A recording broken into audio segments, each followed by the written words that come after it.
tell you a story. The first story my father told me and the first story that I told each of you. One of the most well-known religious stories is that of Noah's Ark, where God instructs a pious man named Noah to build an ark and save 2 of every animal during a great flood that will eradicate sinful humanity. As well as in the Bible, a version of the story also appears in the Quran, and a similar tale from ancient Mesopotamia, the Epic of Gilgamesh, is considered the oldest surviving work of great literature. But despite how widespread the story is, could it ever truly happen? This is Unveiled, and today we're answering the extraordinary question, is Noah's Ark theoretically possible? Are you a fiend for facts? Are you constantly curious? Then why not subscribe to Unveiled for more clips like this one and ring the bell for more fascinating content? Most scholars agree that the global flood at the center of this story didn't happen. There have been various studies made, but there simply isn't the scientific evidence to suggest that there was ever a flood large enough to completely absorb the entire planet and wipe out almost all of humanity. That isn't to say that large-scale catastrophic floods didn't happen, they just weren't that large. One such contender for the incident, which might have inspired the Noah's Ark story, is the melting of the world's glaciers after the last ice age, which caused, amongst other things, the Black Sea to overflow in around the year 5600 BC. It's also believed, however, that this particular event played out too gradually to cause a sudden cataclysmic flood. People, the flood is imminent! Board the ark!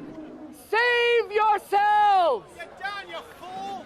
Listen to me! The time has come! But there's little doubt that widespread areas around the time were covered in water. Countless people have searched for the ark itself over the years, following the biblical account that it had landed on the top of Mount Ararat. Though the Quran says it wound up somewhere else entirely, even the likes of Marco Polo and Sir Walter Raleigh wrote about their own searches for the ark. While in more recent times, a steady flow of archaeologists, no pun intended, have carried on the hunt throughout the 20th century. There have been claims that the ark or bits of it have been found as well. But these have generally been dismissed as hoaxes or as pseudoscience by the majority. Generally, this epic vessel, which is said to have survived near total apocalypse, amounts to an ongoing mystery for us today. And evidence of the ark ranks alongside things like the True Cross and the Holy Grail as being among the ultimate and most sought after of religious artifacts and relics.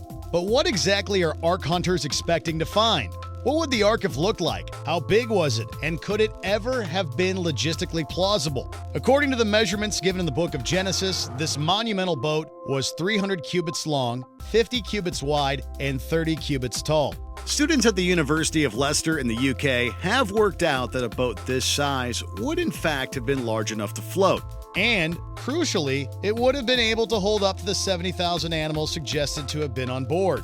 They calculated one ancient cubit as 48.2 centimeters, so in today's money, the ark was 144 meters in length, or 472 feet. The team then found that 70,000 animals is around 50.5 million kilograms in mass, more than 50,000 tons.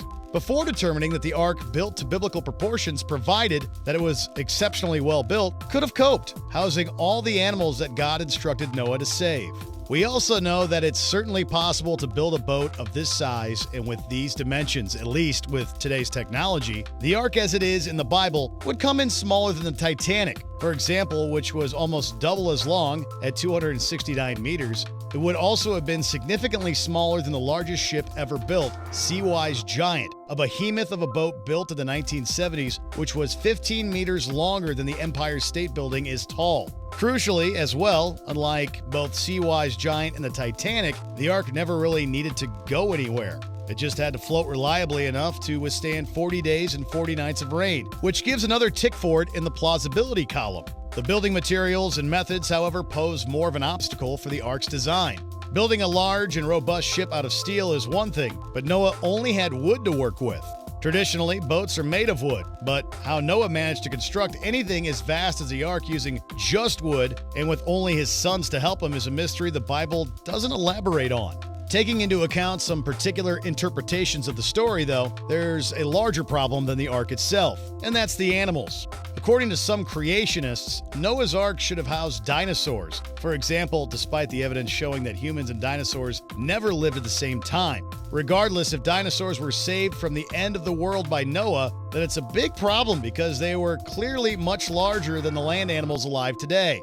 The biggest land animal on Earth right now is the African elephant, but it is still much smaller than a whole host of ancient dinosaur breeds. So the space available aboard the Ark immediately shrinks when we consider what could have been invited to board. There's a potentially problematic caveat in Genesis where the dinosaurs are concerned too, which is that God is said to have asked Noah to gather 7 pairs of clean animals and just 1 pair of unclean animals. This means that the number of, say, Tyrannosaurus rexes on the Ark hinges on whether or not they would have been considered kosher.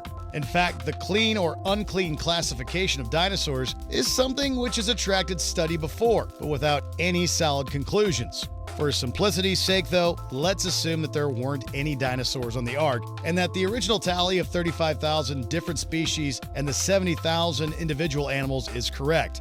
Animal welfare quickly becomes the biggest issue facing Noah and his family, since according to the Bible, the only people on the Ark were Noah, his wife, his sons, and their wives. That's just 8 people to take care of 70,000 creatures, all of which will have very varied diets and needs. Keeping predators and prey separate would naturally be of paramount importance, as well as keeping the predators separate from each other. Then there's the issue of providing enough food to feed everything for the duration, which, unless every single animal converted to eating fish and there was some sort of incredibly effective method of catching fish on board, would also seem an unsolvable problem. At the other end of that problem, though, is animal waste. You set me up, you crazy son of a... Wow, that is disgusting. If that comes out your front, I don't even want to know what's coming out the back. Shoveling it off the Ark and into the sea would be a round-the-clock task, but also one which would affect the edibility of the fish caught from surrounding waters. In only a matter of hours, the Ark would surely have had no hope of passing anything close to modern-day regulations for the keeping of animals.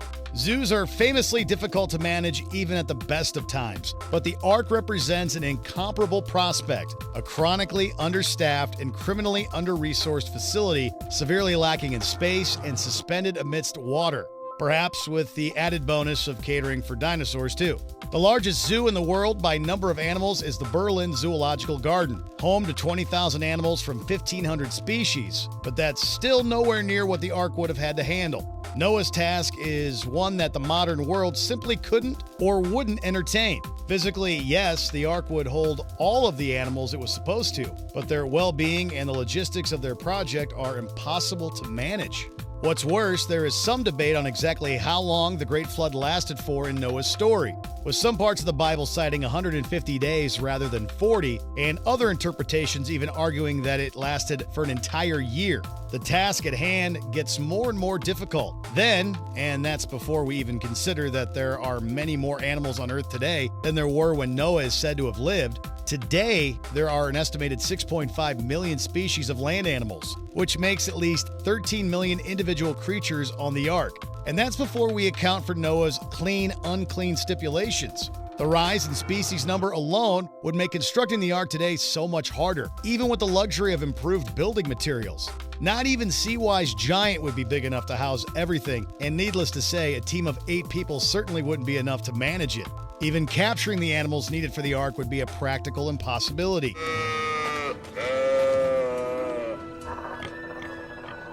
Is that a llama with a hammer? An alpaca. The 6.5 million species of land animal are, in reality, only those we actually know of.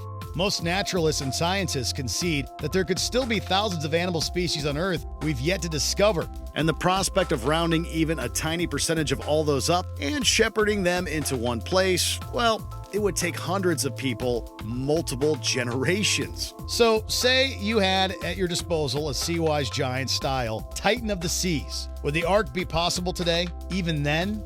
At almost every stage of the project, the answer is a resounding no. It doesn't matter how much more advanced our technology is than Noah's was, nor the fact that we'd probably assemble a larger team. From collecting an example of every single species to feeding, cleaning, and caring for those creatures, it just isn't going to happen.